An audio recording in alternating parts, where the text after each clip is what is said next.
Awesome. Thank you, Lisa. Great. Thank you all. Well, with that, we do have a special student here today to present the Pledge of Allegiance. Kanan Johnson, thank you for coming today. I pledge allegiance to the flag of the United States of America and to the republic for which it stands, one nation, under God, indivisible, with liberty and justice for all.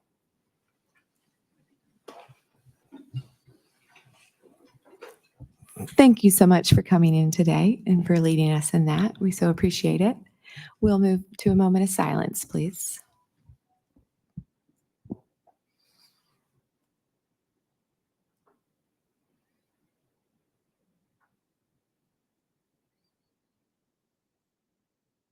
Thank you. Now, my favorite part is when we have students here today. So thank you all for coming.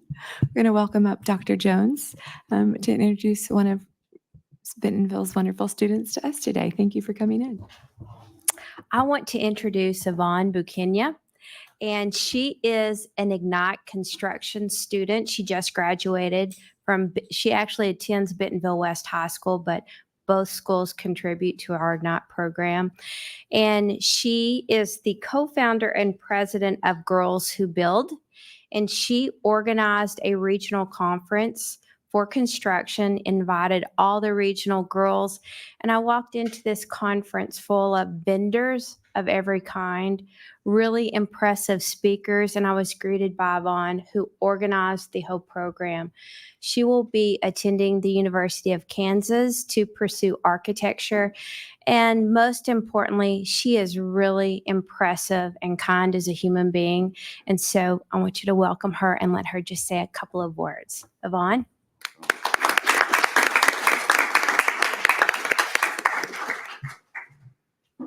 Hello, everyone, and good morning. Thank you, Dr. Jones, for the introduction and for inviting me here. It's a privilege to be here. My name is Yvonne Bukenya, and like she said, I just graduated from Bentonville West High School, and I'll be attending University of Kansas to study architecture.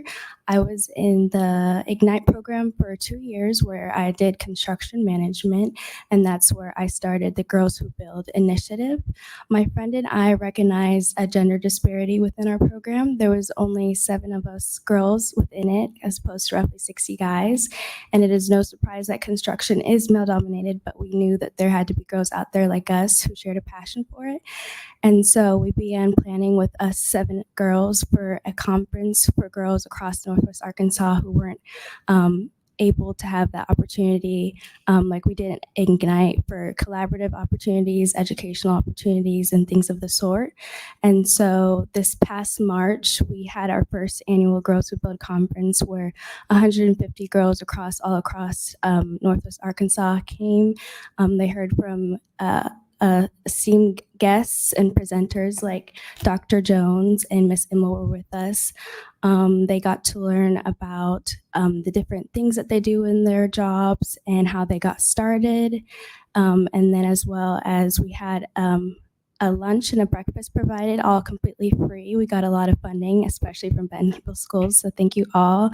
And then we had interactive breakout sessions, so the girls got to choose between carpentry, welding, hand tools, and a keynote speaker, and they got to make a little craft in each of those places to take home in their swag bags, which was goodie bags that we collected from businesses and corporations across Bentonville and Northwest Arkansas that provided us with different tools, business cards, just so that the girls had educational opportunities as well. Like I said, it was our first annual one, so we hope to keep it going. Each year, we elected a new leadership to spearhead it for next year and hopefully the years to come. And we really completed our goal to empower the next generation of women to construct their future. Thank you.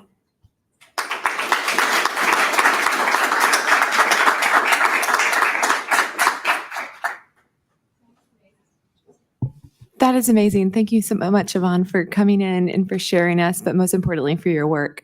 I can't wait to hear down the road more stories coming out of that of of girls that you've inspired and set on different trajectories because of that event and the work that you all are doing. Thank you so much for sharing. Other board members want to ask questions or comments? I just want to second it. That's awesome. That's student led, and that's what we talk about. It's a great example. Congratulations. We wish you the best of luck as you continue on and hope that you come back to Arkansas to share your talents with so many. So thank you. Yeah, it's needed here, certainly in this area. That is amazing. Well, thank you so much. We get to continue on with another celebration. We have the Master Principal Program here today. I know Bradley Weber is here to introduce us to an amazing principal. So thank you, Bradley, for coming in today. We look forward to hearing from you all.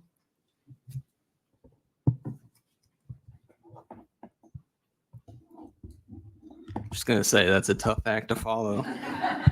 But good morning, Secretary Lee, Dr. Moore, board members. On behalf of the Arkansas Leadership Academy, the Arkansas Public School Resource Center, Arkansas State University, and our partners, it's an honor to be here this morning to recognize excellent school leadership in the state of Arkansas. The Master Principal Program works to build instructional leadership, stakeholder engagement, and systems implementation for student growth in Arkansas school principals. This year, we will welcome 50 principals into our Year 1 cohort, representing each co-op region of the state. Rural and urban districts alike, large and small, from Caddo Hills and Texarkana to Palestine, Wheatley, and Wynne, from Jacksonville and Pine Bluff up here to Rogers and Bentonville. At the end of a 3-phase program, principals demonstrating high levels of leadership along with student growth that ranks in the top quartile of the state. There's some feedback. I can't hear quite as well. Sorry. Okay, 1 second. Sorry. Oh, I hear me. I'm echoing. Echoing in the room. If we can get Yvonne again, that'd be great. Yeah, right? Much better. Sorry. Okay. I think, are we okay now? Okay. Thank you. I didn't want No, us you're to not fine. be able to hear what you're saying. So You're thank fine. you. Good. Oh, no. Never mind.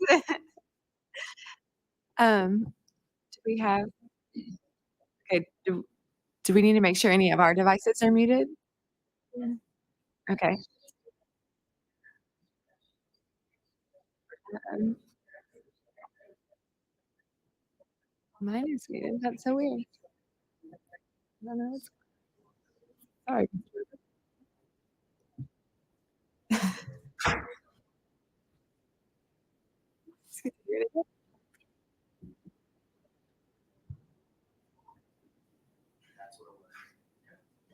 Sorry, we got a lot of pieces. No, we appreciate you all hosting us and accommodating our Zoom and being recorded and all the things. So thank you all. Or do you think we're okay to continue on? Okay. Thank you so much. Thank you, Mr. Weber. The Master Principal Program works to build instructional leadership, stakeholder engagement, and systems implementation for student growth in Arkansas schools.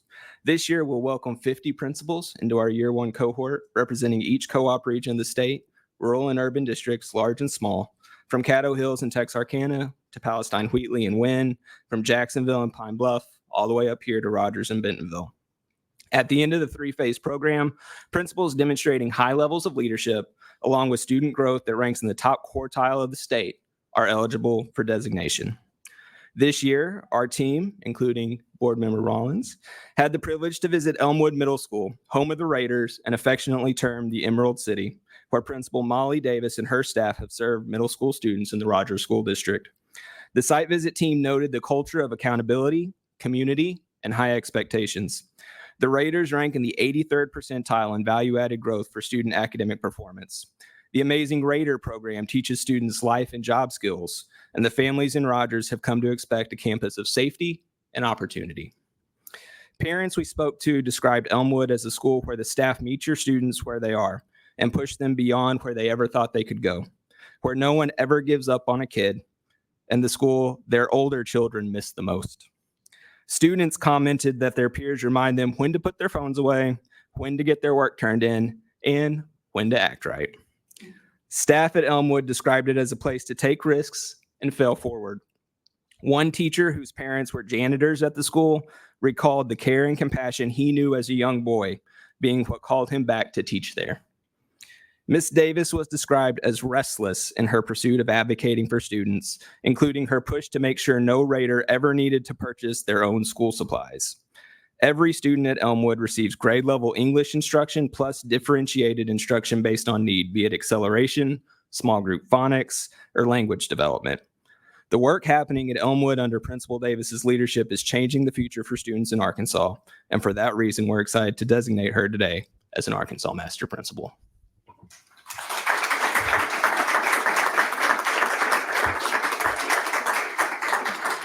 Thank you. Thank you, Ray. Oh, wait, you have to stand.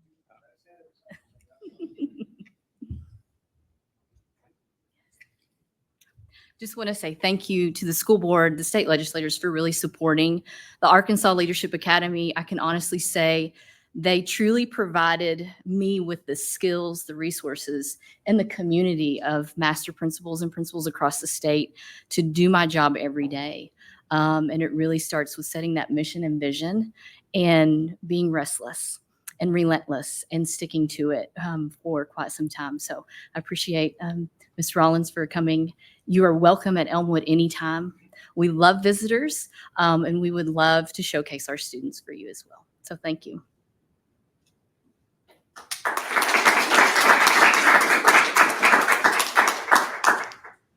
Congratulations, Ms. Davis. If you don't mind, we would like to take a picture with you up here. We appreciate you coming in today to share with us. Yeah.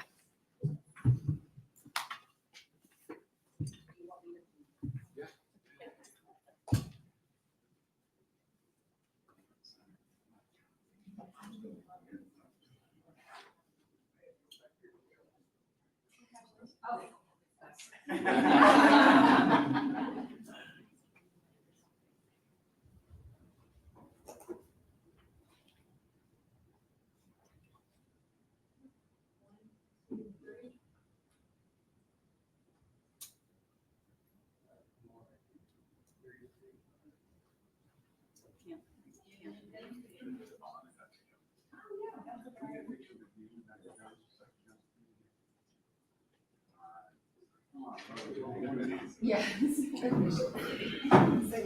I may clash with your dress.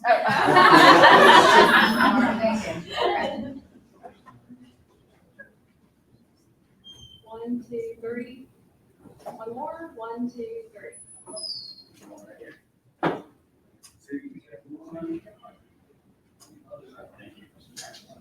Thank you.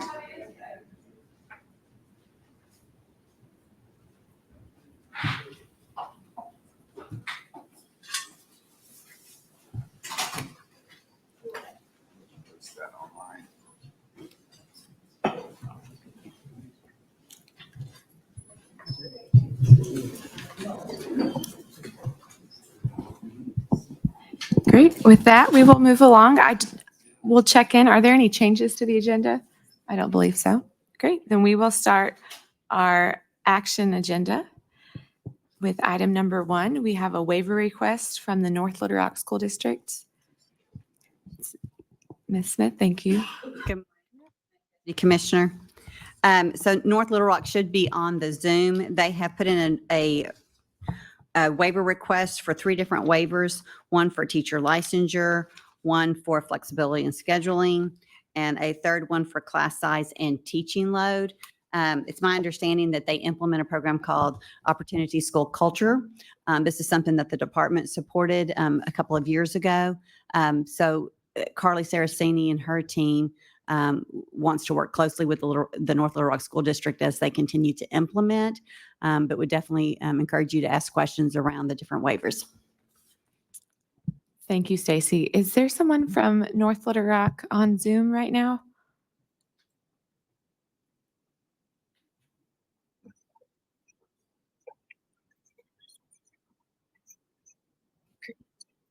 Great. Thank you, Mr. Smith, for being here today.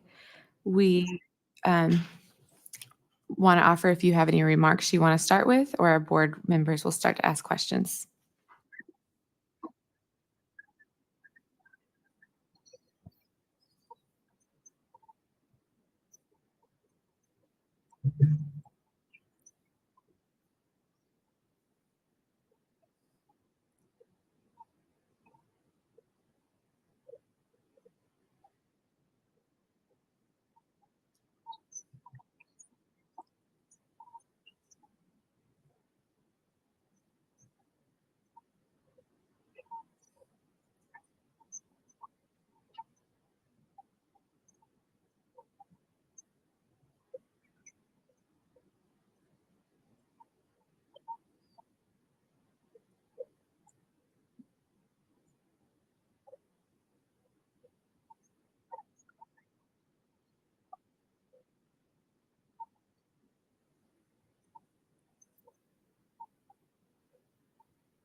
Thank you, Mr. Smith. We'll start with board member questions now. Ms. Rollins, questions? Mr. Wood? Mr. Smith, I appreciate the, Turn- all right, Yeah. Mr. Smith, this is Jeff Wood. I appreciate the high level kind of overview that you gave us, but I do have some concerns about these requests, primarily, I guess, because of the extended period of time that you're asking for them. You're asking for us to approve these for 5 years, and we're talking about licensure and class sizes and scheduling. All of these things have been things that have frustrated the board recently. Can you give me a little more detail about how you justify the request on the license? I guess each one, but just start with licensure.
I suppose so. I don't know that it alleviates my concerns, but I do think I understand your position a little better.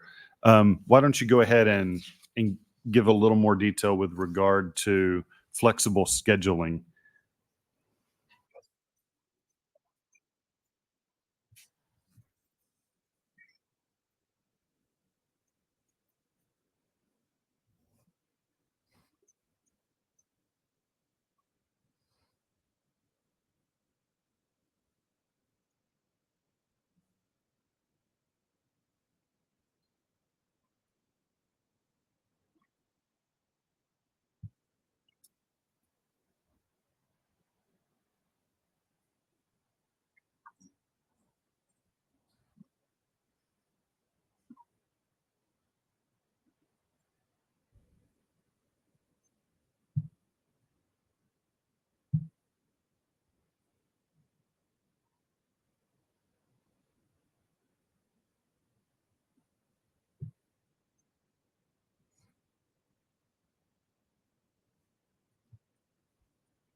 with individuals that were supported by Title IV.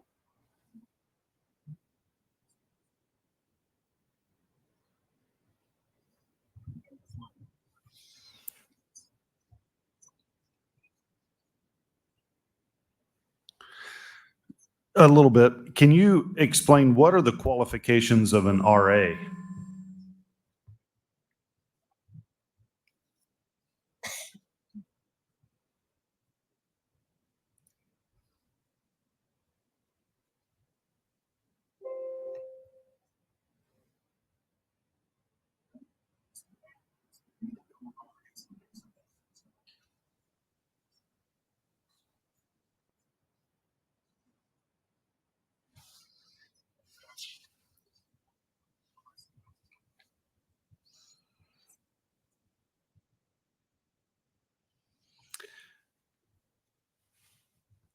It feels like the explanation you just gave about describing the opportunity culture, that kind of answers both the reasons for the flexible scheduling and the class size. Is that right?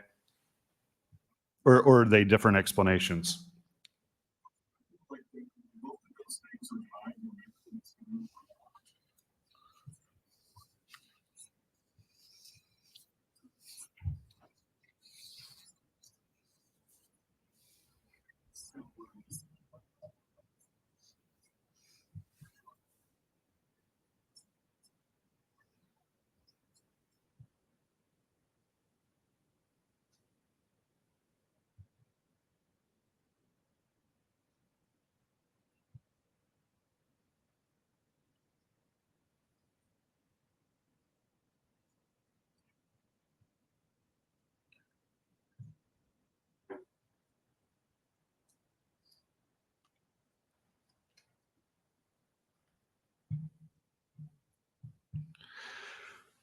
Well, you kind of led right into my next question, was going to be more of an overview question. Has your district evaluated whether opportunity culture is effective at educating students? Yes, I mean, obviously.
I'm going to let other board members ask questions. I do have concerns, though, about its effectiveness, given that when I looked at the letter grades of the schools in North Little Rock, 10 out of 13 schools are D or F schools, and that's very concerning to me.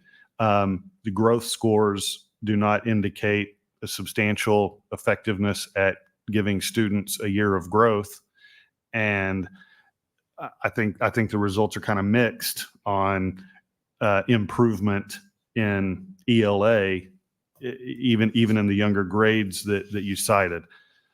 So I have some doubts about the effectiveness of the program, but I don't want to hog the microphone any longer. Thank you, Mr. Wood. Ms. Keener, questions? Yes. Hi, thank you for joining us. I had some specific questions I was curious about. If how many current contracts do you have right now with unlicensed teachers?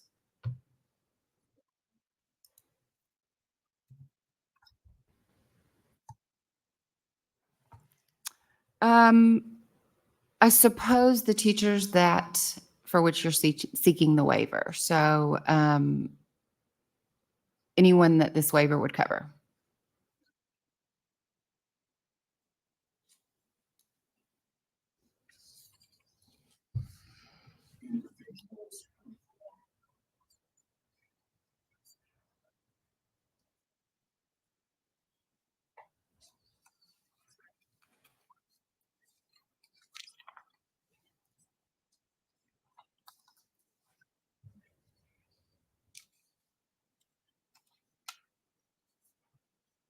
Mhm.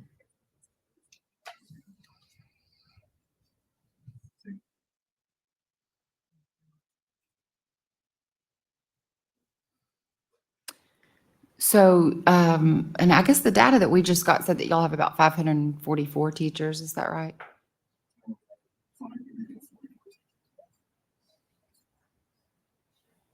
Okay. And then, do you have openings at this time? Or are you that you're trying to fill, or are you looking for the waiver to cover those that are currently under contract?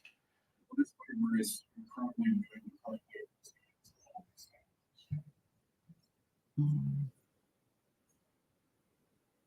Mhm. Mhm.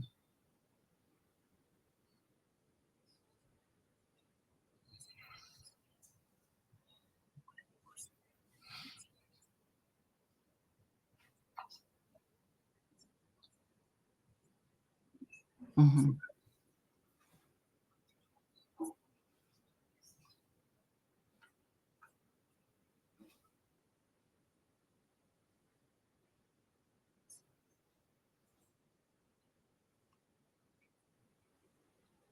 Mhm.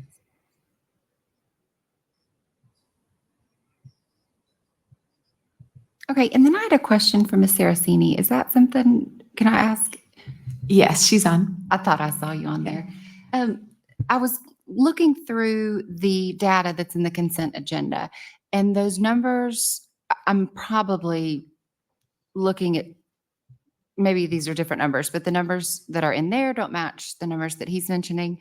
And I suppose, could you explain a little bit more about the difference between the two numbers? I think it might have to do with support staff versus teacher of record, perhaps.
Mhm.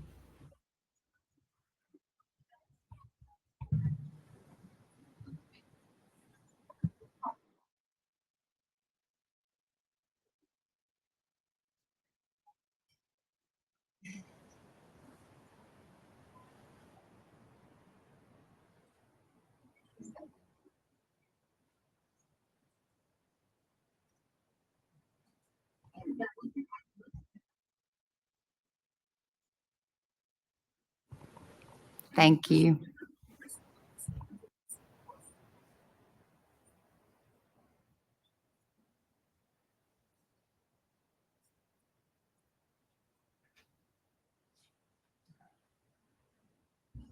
All right, thank you. Ms. Woods, questions? Dr. Smith, thank you so much for coming. I just want to clarify, you mentioned earlier that you were wanting this for K4, but your waiver request specifies PK through 12. So was that just an overly broad ask, or?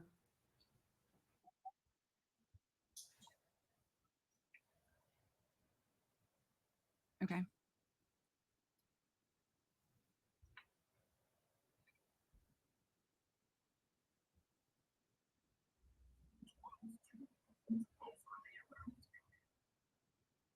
Mhm.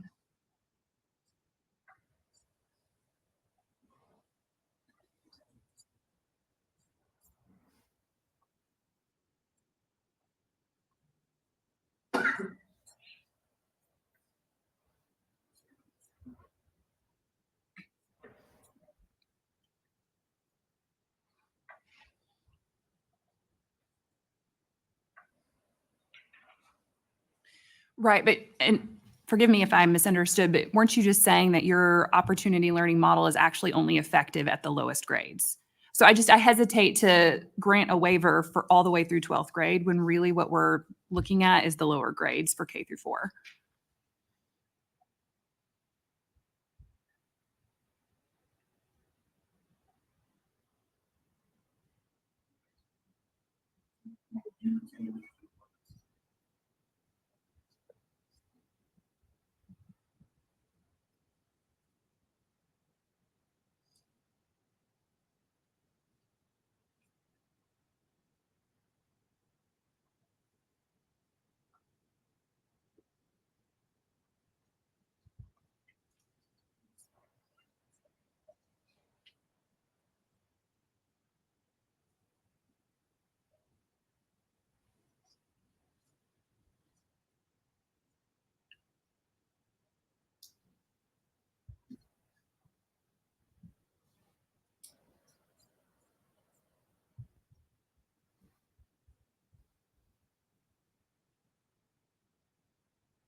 Did you want to say something? Do you mind? So as we've been having the conversation about teacher licensure and knowing that the board has granted full teacher licensure waivers for multiple districts throughout the state in the past years, and that's become a concern. That's one of the reasons why we were so aggressive within the licensure rules to really make some changes there and provide some more flexibility, but getting people directly on pathways. Opportunity culture, when that was started by the department and put out into schools, it really was meant about mentoring teachers who didn't have license and getting your highly qualified teachers who were experts, who had proof of student learning, mentoring and helping and supporting those other teachers. I will say in districts like North Little Rock, who's had this full waiver, immediately pulling away any type of waiver would be very difficult for a district. But I do think at the same time in saying that, it's imperative that North Little Rock School District and our Teacher Effectiveness Division work together to continue to look at their human capital plan as a district, and make plans on how do we move away from having unlicensed staff in our schools, and making sure that students are learning. 5 years is probably a long ask. So I would probably recommend to this board that they look more like at a 2 or 3 year. And then again, make sure that our staff is working directly with the North Little Rock School District to make sure that they have a solid plan so that we get to the point where we're not having to come and ask for these types of waivers to this board.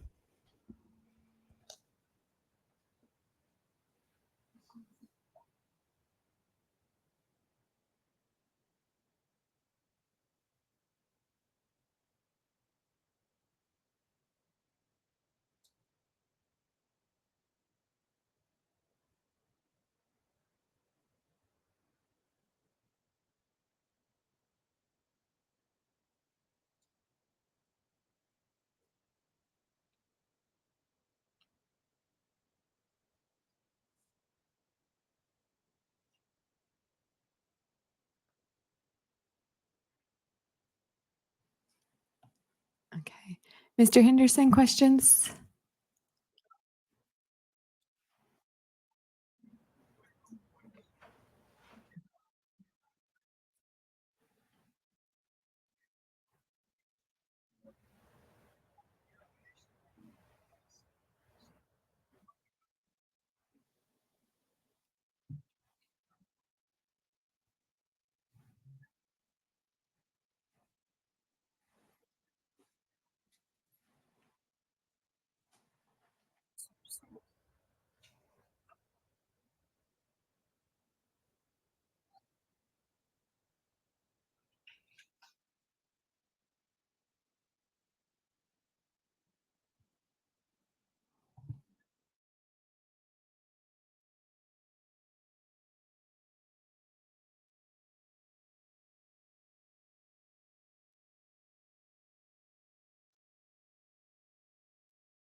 Ms. Hunter, do you have questions?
I have a clarification question. So on the waiver request number 2, it states that the flexible scheduling is going to be for students in a virtual setting and credit recovery. It seems it's a little bit more all-encompassing than just this program. Could you speak to that and share, do you all still have a virtual school, and where does this piece come in?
Okay, so is this a waiver request for that school as well? But for the virtual North Little Rock School District. So the flexible scheduling, that's being requested for K-12, is that correct?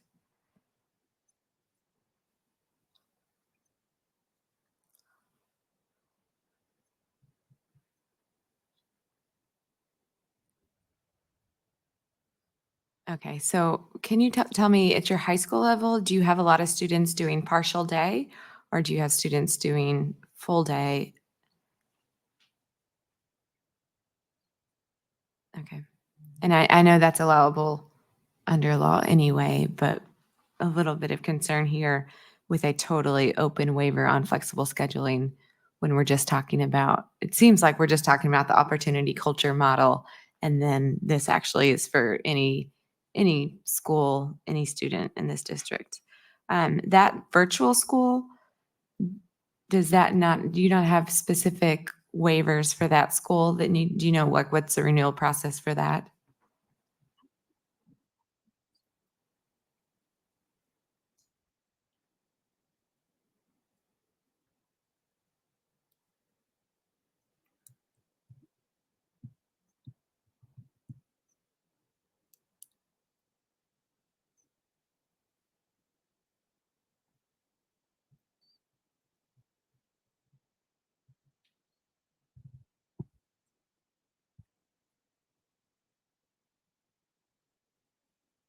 Okay, I'll be honest, it does give me heartburn to grant a waiver that says students in a virtual setting can go at their own time and pace. I do know we've had a lot of conversations about virtual schools and some are done very well, but if I'm going to grant that waiver, I'd like to see what that model looks like. I don't know if others feel the same way, but I think this seems to be a very blanket waiver and we're only hearing a portion of how it's going to be applied when it's going to be applied across the board. So I'll stop my questions. Board members, other additional questions? Mr. Wood? I would say this, Mr. Smith, my comments and my opinions of the waiver requests are no reflection of you. You're a pretty impressive individual. I appreciate your presentation here today, and you've been honest. When you don't have the answer, you say, I don't have that. I don't like these waiver requests. I do think that they are extremely overly broad and really lacking in details or specifics as to really why they're needed down on a student level and teacher level. I actually would propose for discussion among the board a little more restrictive extension of these waivers to just go through this current or upcoming school year so that North Little Rock doesn't feel like they have to put the brakes on this program in the middle of the year. But I would really like, given that the program's been in place now for 5 or 6 years, I would really like to see an evaluation from North Little Rock about whether this is the model to continue going forward with and if it is effective. And I would like to see them explain, using student results, why this model should continue going forward. I'm not saying that I'm 100% against it. I would like to hear a real academic based explanation as to why they should continue doing this, why they should have all of these waivers in place. Is that best for students in their schools? So my personal opinion would be to grant the waivers through the 24-25 school year and ask them to come back and repropose these waivers for the future. I had a question about waiver request number 3 for the kindergarten through 4th grade. It doesn't say specifically which course the focused learning pods are. Can you tell me more which course these teachers would go beyond their teaching load to 180 students?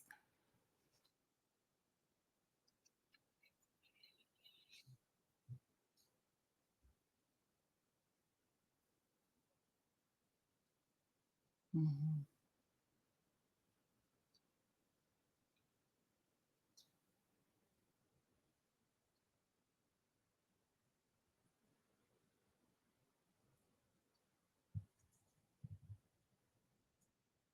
Mhm.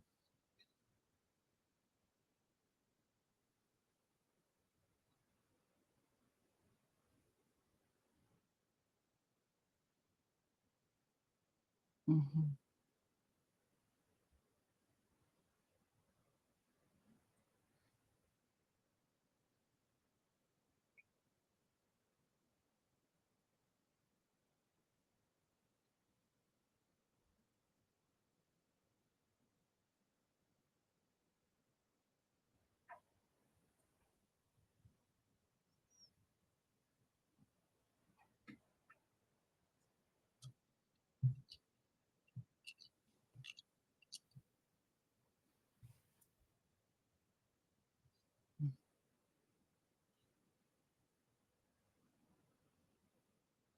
So these kids that are in kindergarten, 1st, 2nd, 3rd, 4th grade, they'll have a classroom teacher that is within the correct ratio.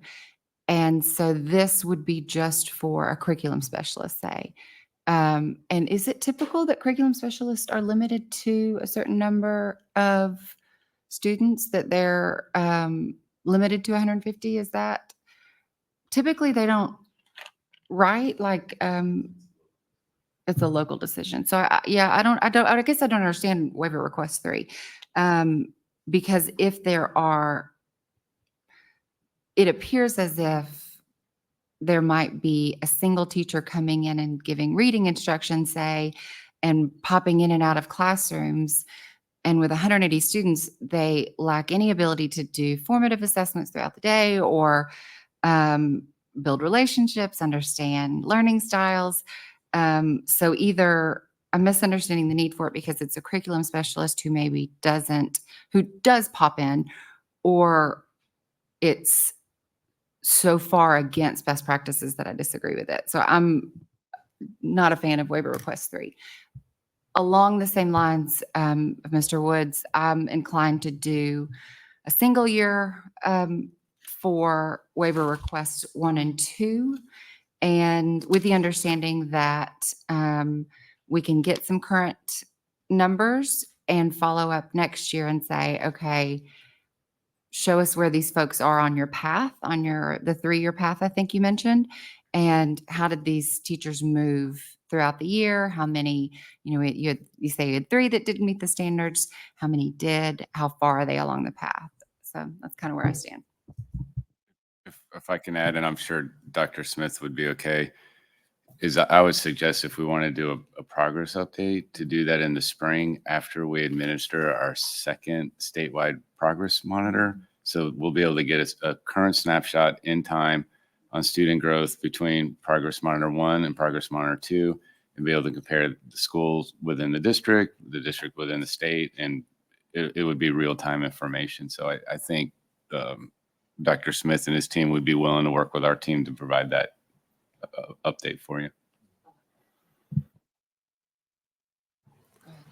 No, with that, board members, more questions, comments? Okay. Floor is open for, on Zoom, questions or comments, Mr. Henderson? Okay. Okay, then we'll have the floor open for a motion. So if I'm understanding correctly, and you guys, I would say that I would make a motion to approve request number 1 and 2 for a single year, given that a spring update will come following the second round of the new accountability test. So it's the Atlas Progress Monitoring, right?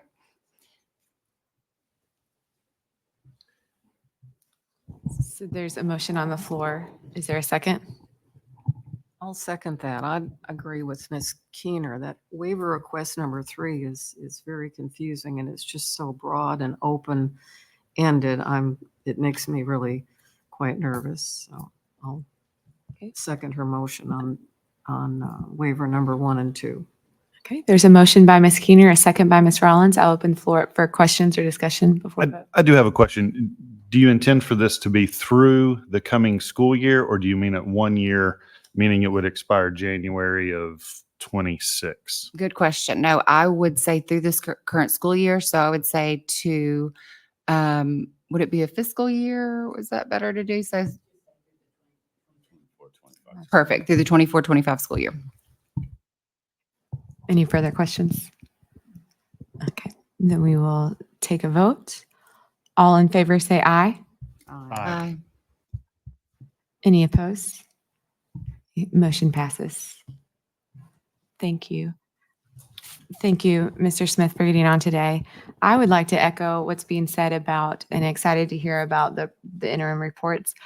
Over time, we have never received very good data from districts on the effectiveness of waivers. And I think we as a board are getting tighter and sending that message that if you're coming to us with a waiver request that you've already had, we want to see notes of effectiveness to it. And I think we'll have a better tool to do that now, and want to make sure that we're all sending that message to them before they come to us to get there.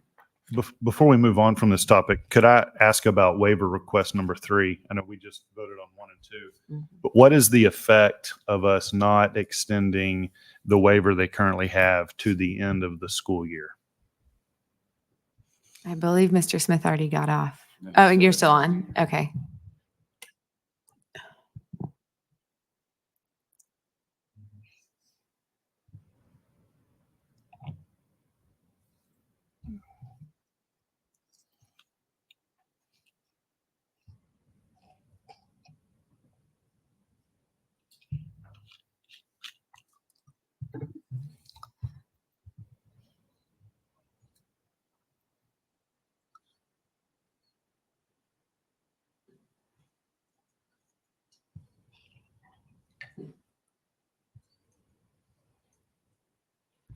Well, and I'd like to say, understanding that these current waivers go through December, if you take it back to your team and this dramatically affects something, we invite you to come back with perhaps the team and a little bit more data, and we'll discuss it further.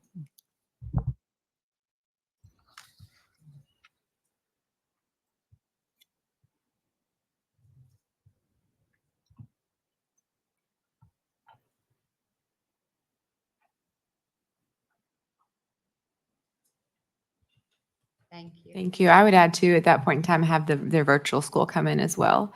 I think it's hard when districts have waivers that are on different cycles, and so you don't see the whole portion of it. So having those all come at once would be important. Okay. With that, we will move on. Thank you, board. We have a number of rules. Our first ones are to be released for public comment. We have Ms. Smith back up. Talk to us about them. And as they're pulling up the presentation,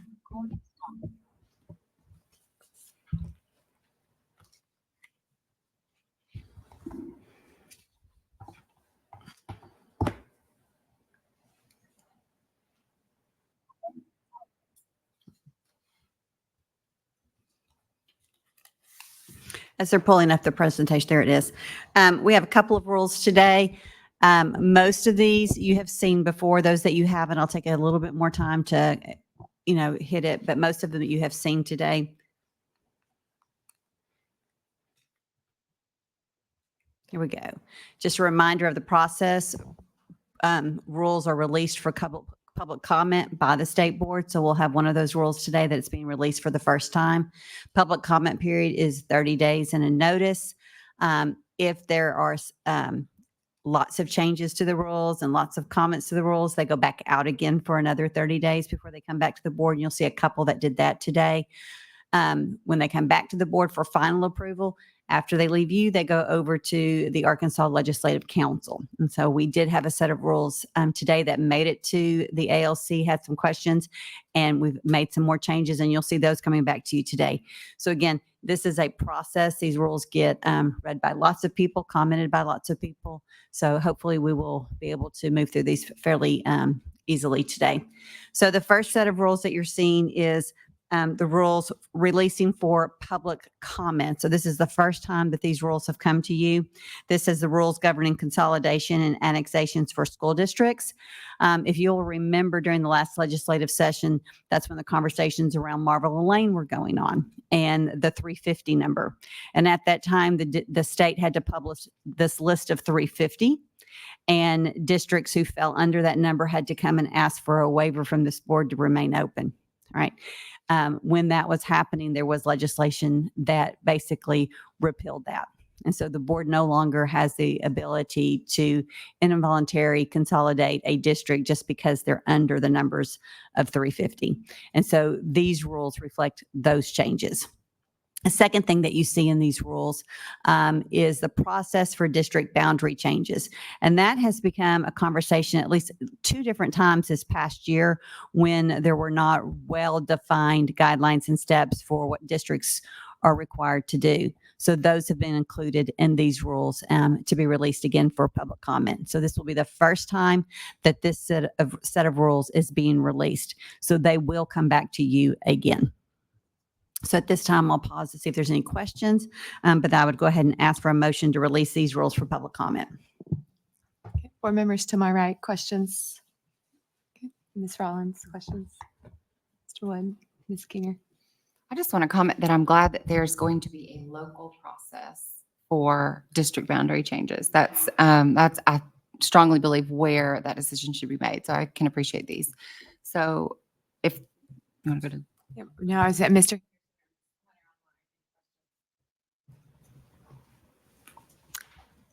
Otherwise, I'll make a motion to approve the rules to be released for public comment. A motion by Ms. Keener, a second by Ms. Woods. Any questions? All in favor say aye. Aye. Any opposed? Motion passes. Okay. Yes.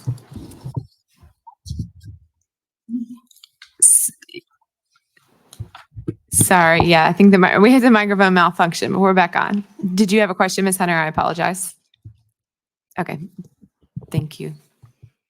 Okay, so this next set of rules is for final approval, so that these rules have been out for public comment. They've come back to you for final approval. From you, they will move to the ALC. So the first set of rules that you see is the Arkansas Educational Support and Accountability Act. If you'll hit the next slide for me, please. Again, this was updating these rules to reflect Arkansas Learns and provide some clarity to school districts. It established the process for the new legislation for comparable elective coursework that we saw as part of the Learns, and it also included the career ready pathway components. This act also hits all of the different assessment pieces. So you see added to these rules, the new screening process as part of our assessment system, and clarifying and adding to components of the student success plan that were added to the Learns Act. So that was one set that would go to ALC. And I'm going to move through a couple of these, if that's okay. The second set of rules that you see is Arkansas Governor School. This again was just providing clarification for processes for the host institutions, including the selection of faculty and staff.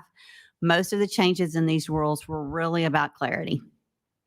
Includes details about the procedures for selecting a host institution during each contract cycle, and increases the term of a host institution's contract from 3 to 5 years, giving the increased flexibility for the program's length. So that's Governor School, and I will pause after those two to see if you have any questions specific. Okay. Board members, questions to my right? To my left? Okay. On Zoom, questions? Mr. Henderson, Ms. Hunter? Okay, thank you. Okay, I'm going to move forward. The next set of rules you see is community service and the diploma requirement. This set of rules went out for public comment, and we received a lot of public comment. So substantive changes were made. What really kind of happened the first time the rules went out is it's taking 3 different parts of legislation that revolved around community service, and it kind of blended them all together. And it was very muddy and was not clear. So this second set of that was put out, you see it just focuses on community service that was in Learns. The other legislation and the other rules, those were being rolled off. So as this one comes into play, the other part just gradually goes away. Okay. And that's actually outlined in legislation. So this is for the 75-hour clock hours. It gives a lot of flexibilities to school districts. It outlines the process for school districts, but it gives them the ability to determine what they consider to be community service. It also outlines the process for students who may need an exemption. So that's the community service rules. I'll pause on that one to see if there's any questions.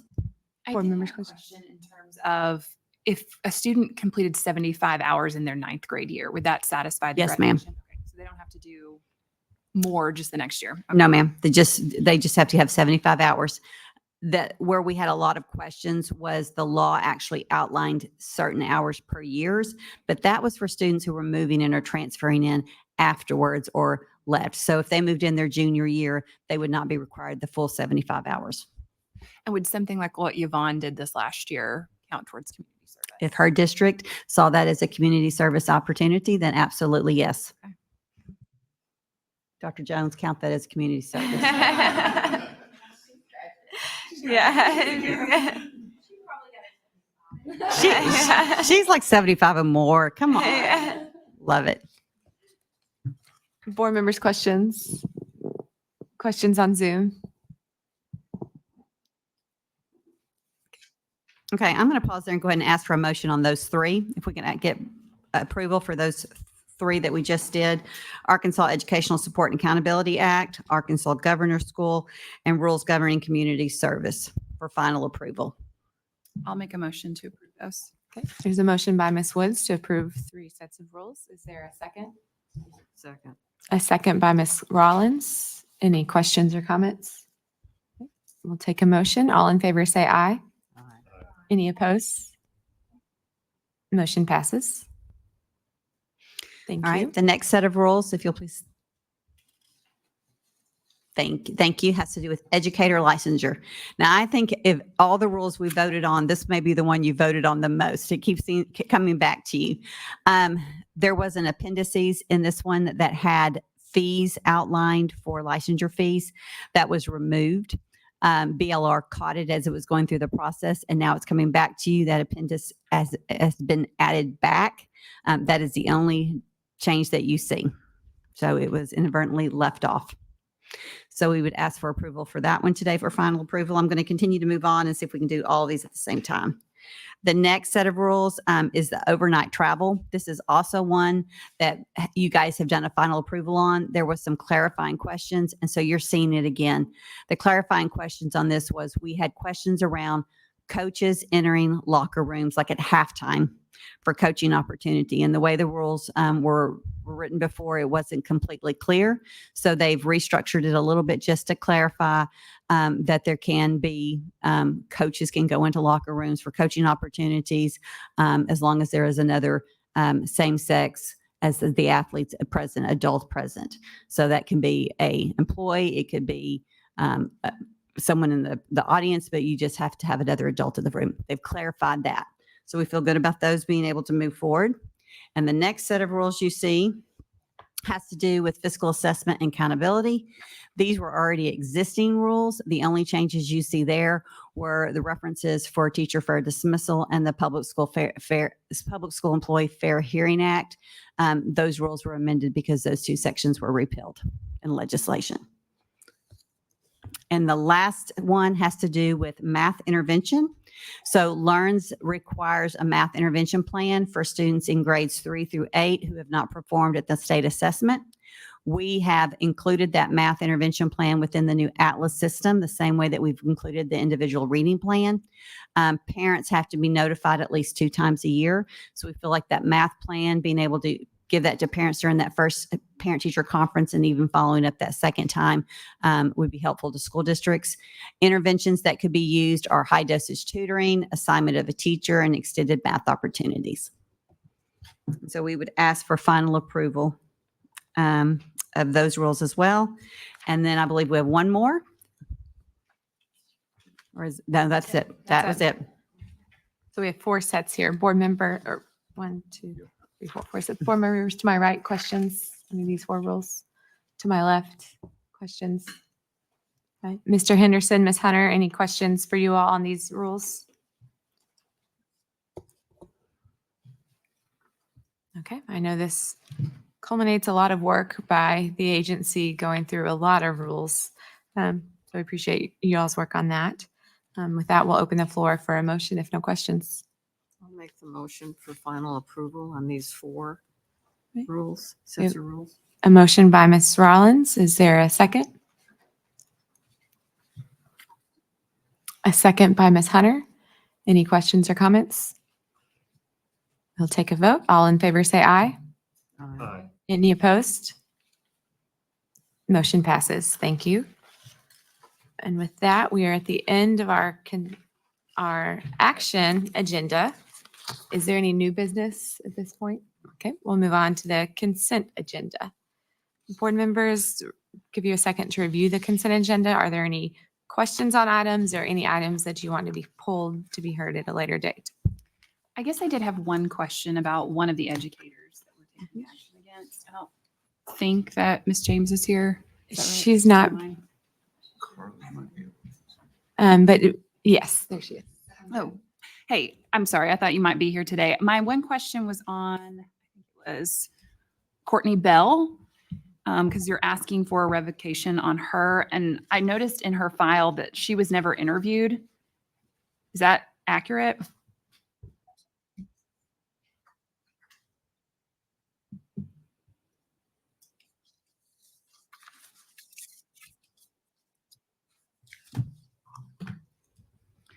Okay, I guess my question is like, what other than the email that we know that she opened, were any attempts made to get a hold of her?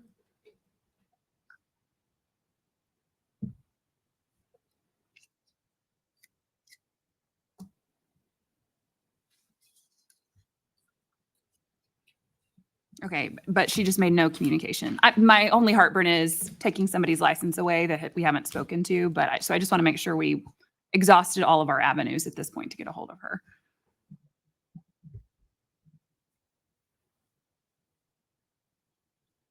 Oh, you have? Okay. Okay, I just wanted to make sure that there had been effort on that part. Awesome, thank you. And while we're on that, Ms. James, can you remind me if an individual was on the consent agenda here, but they wanted to be heard in front of the state board to change their outcome, can they choose to do that themselves?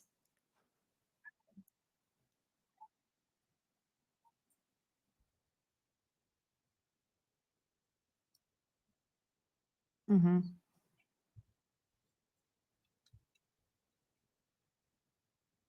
Okay, so they do have that option for themselves to come to us in that. Okay, thank you. Other board members has questions on PLSB cases? I actually, on number 4 and number 8, I wanted to open up if any other board members had concerns on these 2 cases. In my eyes, I just wasn't confident that the level of sanctioning matched because both of them had previous incidents. I didn't know if anyone else had concerns. I know we pulled a few cases recently. And I did talk to Ms. James beforehand. But I didn't know if anyone else did as well or had any questions on those. Which were those? Number 4. The agenda, yeah. Sorry. Brown, and number 8, Fulmer. I mean, I can support if you want to pull Fulmer. I was less Yeah. concerned about that one than 9, but I had issues with it. Yeah, that one that had a previous sanction. And then number 4, it looks like should have had a previous sanction, but it stated they couldn't find the educator. And so they didn't go through with identifying the problem. And both of these involve students to a deep level. So I know we have a few cases coming up, but I think I want to go ahead and pull these. I think I also, as we continue to have conversations with PLSB, want to have further conversations about texting and students. And we continue to see numerous cases of that occurring. And I would like to know more about what type of PD and regulations are going out to teachers. We have thousands of wonderful teachers, and unfortunately, we see the worst cases. But that's certainly a conversation to have. So with that, I think I will go ahead. I'd rather do our due diligence than not and pull items 4 and 8. Are there any other items that board members want pulled or any further questions on the PLSB cases? Yes.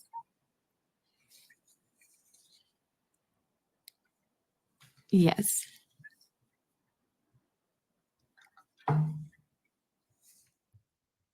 Okay. Yes to evidentiary hearing and pulling because both of them had previous incidences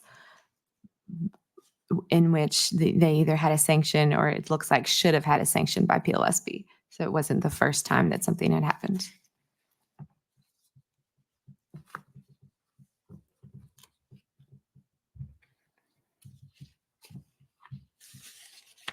Do we have to vote to pull, or do we just pull and then vote on the consent? Yes. So generally the motion includes to approve the consent, leaving out the ones that have been pulled. Any other questions on consent agenda items? Okay. Mr. Henderson, Ms. Hunter. Okay. Okay. With that, we'll have the floor open for a motion. Okay, so I'll make a motion to approve the consent agenda without items 7.4 and 7.5. 4 and 8. Oh, I'm so with sorry. one. 7.4 and 7.5. No, 8. Did it? Eight. 7. Somebody Yeah. else take over. Yeah. So Ms. Keener has a motion to approve the consent agenda minus 7.4 and 7.8. Is there a second to that? Second that. A second by Mr. Wood. Any questions? Okay, all in favor say aye. Any opposed? Okay. Motion passes. With that, do we need a break or do we want to keep going? I know we're trying on a timeline. What do y'all think? You do a break, you do. Yeah, I'm fine to keep going unless, yeah, we'll keep going. So we will move on to reports. Ms. Smith, are you doing that or Ms. Whitlow? Okay. Okay, so these are the quarterly reports that are required for each quarter for districts that are under state authority. Just a quick update. I'm not going to read the reports to you because you have those there for your review, but just kind of letting you know some things that the districts are doing getting ready for the school year. So West Helena, again, we have appointed a new superintendent, Dr. Xavier Hodo. We're excited to have him. He was the previous deputy superintendent. And so he is full steam ahead at this time. It's been a smooth transition. All vacancies have been filled for the school year as of the last board packet. They've done some restructuring and made some adjustments for staffing that has addressed some of the needs for students. They've also cleared their letter of longstanding from the Office of Special Education, which was a good thing. If you can remember when we first went into the district, we had some very serious concerns around special education and students. And so that is a celebration for them. Earl, school starts on August 19th. They have new principals that have been hired. Also, the OCSS team continues to directly support, including a vendor with literacy coaches that are going in to assist as well. Superintendent is working very collaboratively with the mayor of Earl, and they are looking at some very big collaborative projects for the city and the school district together. They're looking at possibly some different grants and some things like that. So really the community of Earl, they're trying to get themselves back together because that was one of the big things for them is the loss of community and loss of enrollment. Master schedules are ready and student schedules are ready. Working closely with the co-op to support novice teachers in the district. Lee County has already started school this year. They have a different calendar than the other folks. Kids are in session. Both schools are going well. OCSS team has been on site multiple times doing classroom visits, have been pleased with what we've seen. There is an established structure in place for the superintendent and the school principals as far as walking classrooms regularly, gathering information and providing direct feedback. And then the teacher housing. So at this point, the housing should be completed by the end of the month, and they have 4 new staff members who are ready to move in. And so I would definitely, let's put this on our roadmap of tours this year to make sure that we stop and visit and get to see the new teacher housing in Lee County. It's something special. Watson Chapel, again, they've just hired Dr. Keith McGee as their new superintendent. So we have been checking in with him regularly. Student schedules, master schedules are ready. That's a celebration. Their school security team is working directly with our school security at the department, and the improvements have been made in that area. So we feel like they're ready to start school. So that was just a quick report. Thank you, Ms. Smith. Board members, questions, comments? To my right, to my left. Mr. Henderson or Ms. Hunter, questions or comments?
We can make that happen.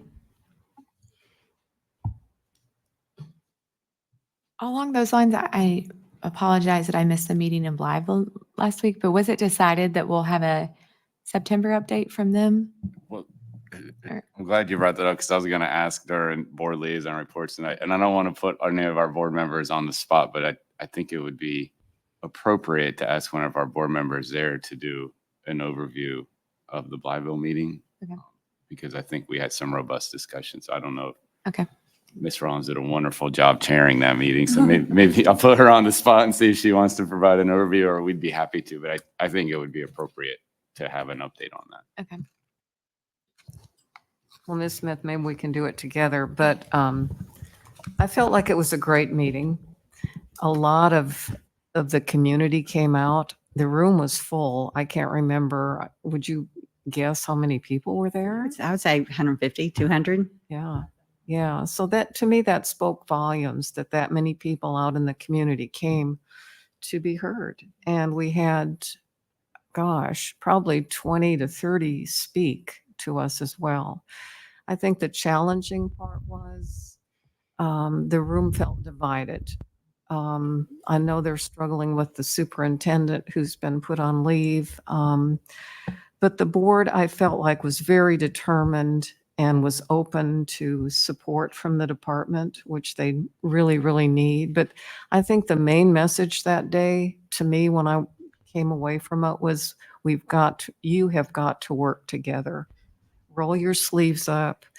The department's going to help you all they can, but this divide has got to be healed, and they've got to learn to work together if they're going to move it forward. So, Stacy, is that? Yeah, they're facing some of the same similar challenges that we've seen some of our other schools in that area. Lack of certified licensed teachers. That was probably one of the biggest concerns, especially in the elementary grades. That first grade, I think, had no one that was licensed or certified. And so there was definitely a divide. And you could feel that in the room, depending on what point was being made or who was talking, which side of the room was clapping and who wasn't. But that was openly talked about in the meeting. And that was part of our presentation in the meeting. This didn't happen overnight, and you can see a clear path to this over the last decade within the district. I do feel like that this moment, there's so much attention right now that it's kind of it's either we're going to roll up our sleeves and we're going to figure out how to work together and move forward, or we'll continue to keep coming back. So I am hopeful for them. I was very impressed with the amount of community and business support that is in that region. Of all of our districts in that region that we've visited, the opportunity for them to really have a turnaround or transformation, it's there.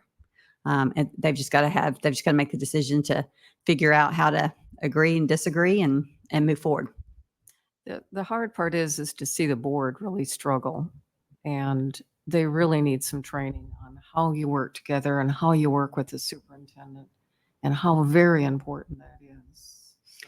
They're in a unique position with an 8-member board due to a federal court order a while back. They've had the ability to amend that, but as a board couldn't agree to do so. And so they're just kind of in this middle ground of, 4-on-4 at times, or just not resolving their issues or problems. So, or agreeing on a plan as how to move forward.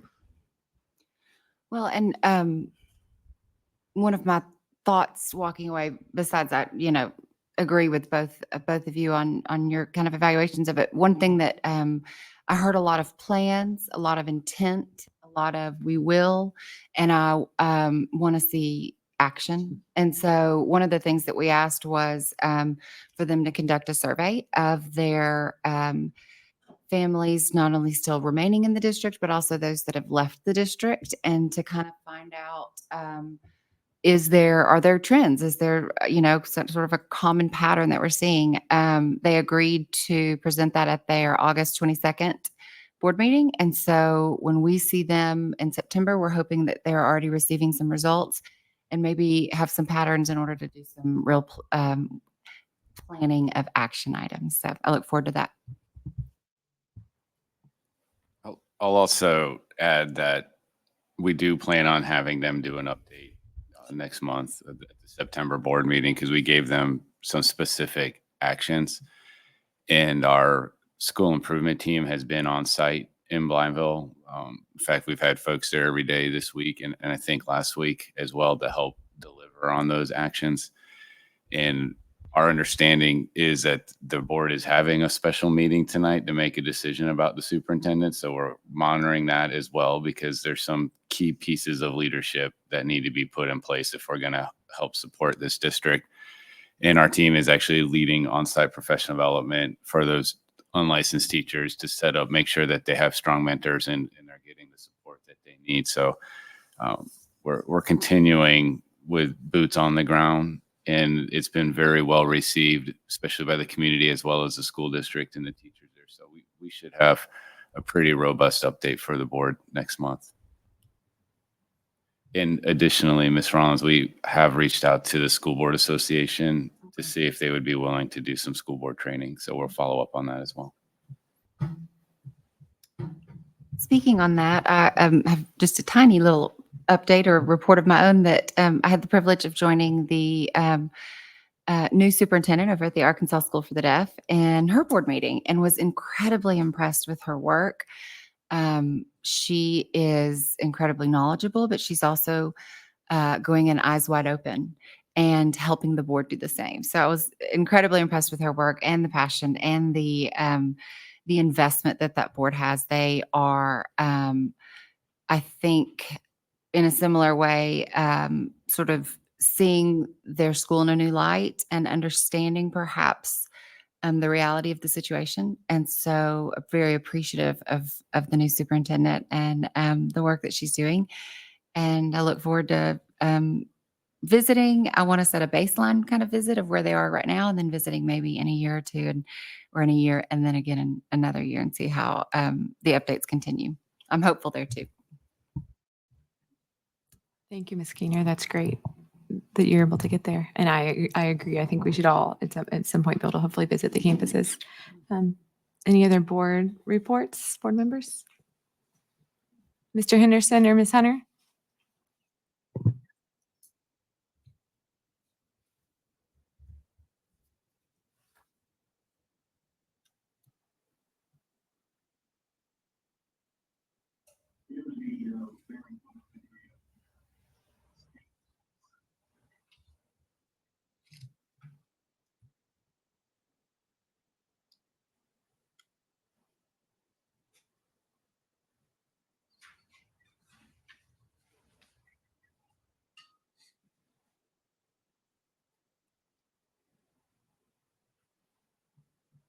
Thank you, Mr. Henderson.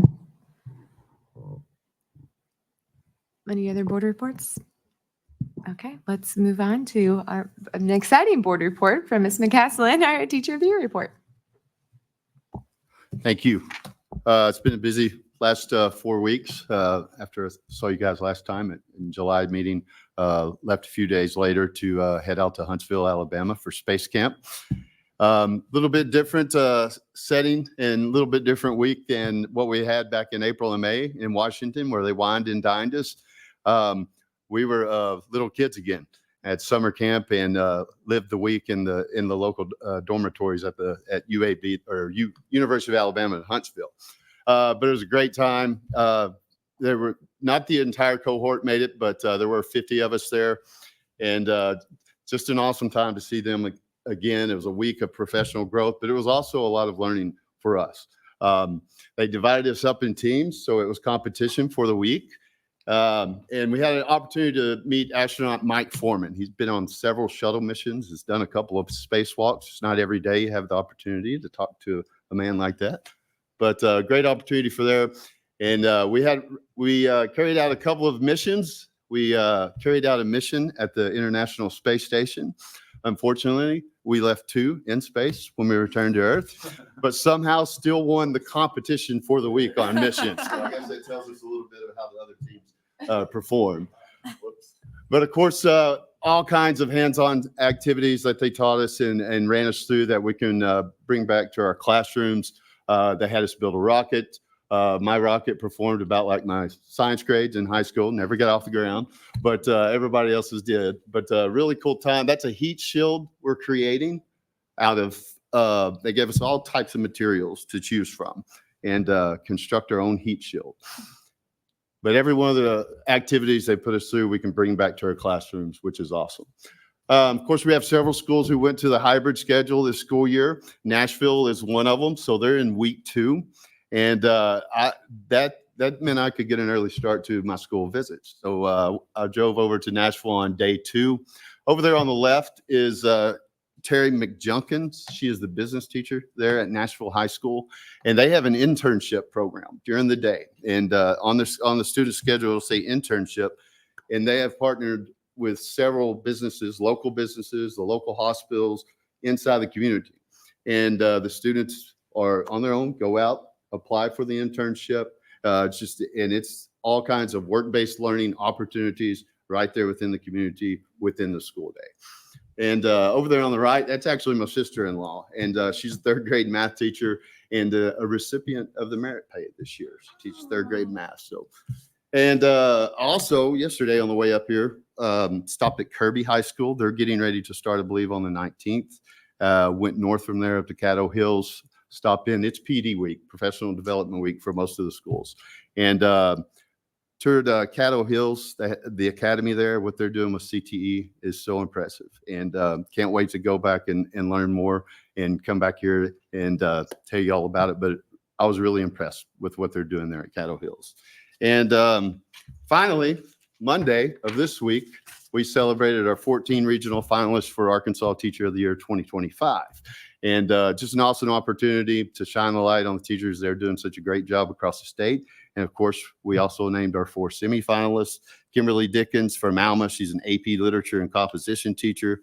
Melanie Blancett from Cabot, who runs the Cabot High School Theater Program. Abby Roberts, a 1st grade teacher at Conway. I need to change the slide so you can see it. There you go. And Jeannie Wilcoxon, she's a math teacher at Chenal Elementary, part of the Pulaski County School District. And we will get to visit with our 4 semifinalists again tomorrow. Really looking forward to learning more from them. And that is my August report. Thank you. Awesome. Thank you. You did a great job on Monday. It's always exciting to see awesome teachers across the state. Questions, comments?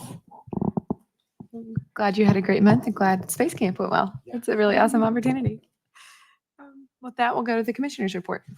So I'll be brief, but first just want to start by thanking Dr. Jones for allowing us to have a board meeting. I hope the board likes having meetings in school districts, because I think we should continue to do this and get to hear from different community members from different regions of the state that we normally don't get to. So your team has been wonderful, and we really appreciate the hospitality.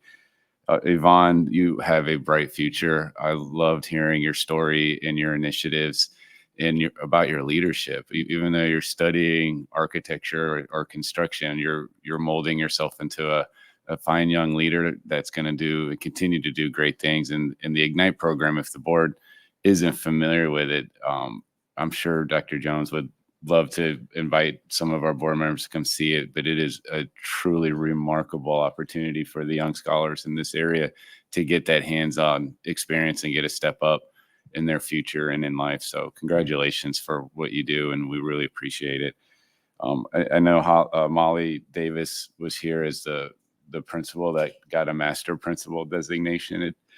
We do a lot to celebrate our teachers. As Bo mentioned, we recognized our 14 regional finalists, and we know that investing in teachers is going to have the greatest impact on students. So when this board asks questions about licenses and about waivers and about the adults that we're putting in front of students, we need to spend time and roll up our sleeves and ask those tough questions, because investing in teachers matter, but so does investing in leaders. And the number one impact on improving learning is those teachers standing in front of the students every day. Number 2 is the principal leading the school. So when we get outstanding individuals like Molly to get recognized for the proven, demonstrated leadership that they provide. It's something that I think we all enjoy and appreciate what she's doing. And now it's her task to mentor other principals to be just like her. But we've also had a very busy summer since we've last met. We continue to provide support, updates, professional development. Our schools, a lot of people don't realize, everybody thinks schools are closed in the summer, but that's typically the most busiest time for our teachers and leaders, getting ready to welcome back our young scholars. And we do have a lot of school districts that are starting maybe this week or next week. The majority of them will be online next week. And I always just want to remind the community that when the students are back out on the streets, to be safe. When school buses are stopping and have their signs out, please stop. We transport about 340,000 students a day on school buses. And we got to make sure that we're doing our part to keep those students safe when they're getting on and off the buses. We did a snapshot with our school bus drivers last spring. It was in April of 2024. And we just did a one-day snapshot to ask them if they witnessed a motorist violate an infraction in front of that bus when they were supposed to be stopped. And in one day, we had 320 reports. So as we're going back, we just need to make sure we're patient. We got new car rider lines, students on bicycles, students walking. Let's put our phones down. Let's observe school zones and make sure we follow the rules and the laws. And if we do that, I'm confident that our schools statewide are ready. They're staffed. They're eager. This is going to be a dynamic year of learning in this state because we're going to have a lot of tools that are available to our teachers and leaders that they've not ever had before to help them support students. So we're really excited about this upcoming school year and look forward to providing further updates. Thank you, Secretary. With that, I don't believe we had any public comments. Any additional questions or comments or thoughts by board members? I know, like you said, a lot of school districts, all school districts are working very hard. Some have started, some will be starting in the next 2 weeks. We wish you all luck as you continue on, and you're here to stand with you and support you all. So with that, we have pretty efficient board meeting today. We will close it to an end. And again, appreciate Bentonville for hosting us today. Thank you all.